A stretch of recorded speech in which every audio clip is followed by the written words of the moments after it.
new plan to bring the University of Florida's grad school to Jacksonville could change the face of downtown.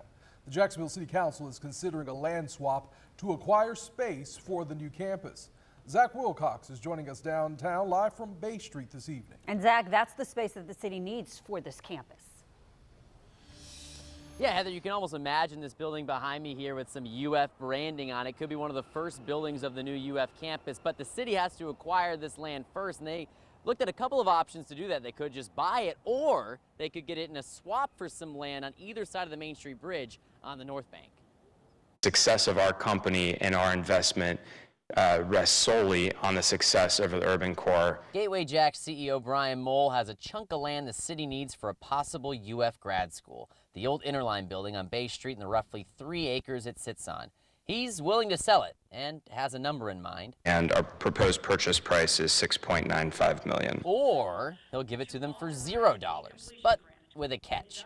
In return, Gateway Jacks would receive 2 chunks of land on either side of the Main Street Bridge, also adding up to roughly 3 acres. Gateway Jacks wants to build a 150-room hotel with 75 condos, restaurant space, and a public skyview terrace right next to Riverfront Plaza. Nothing around this site. It's so important for the office workers that use that site every day, for visitors, and that we start to provide some activation and life in that space. It's a plan the Downtown Investment Authority voted in favor of. Instead of having a grand opening of an amazing riverfront park next to a patch of weeds surrounded by a chain link fence, we may be able to achieve a project that matches years of work. The swap would also include permission for Gateway Jacks to remove the ramp from the Main Street Bridge down to Independent Drive, which the DIA says is impacting the property's value since it would cost $5 million or so to take down. Several council members were a bit skeptical.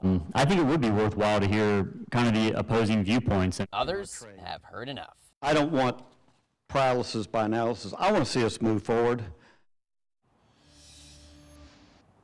So today was an opportunity for city council members to get some of their questions answered, kind of look over these plans. So nothing was finalized. They still have to vote on this thing. But if they do vote on it here in the next couple of weeks, the DIA mentioned they could have this land ready to go for UF by sometime either between July and the end of the year.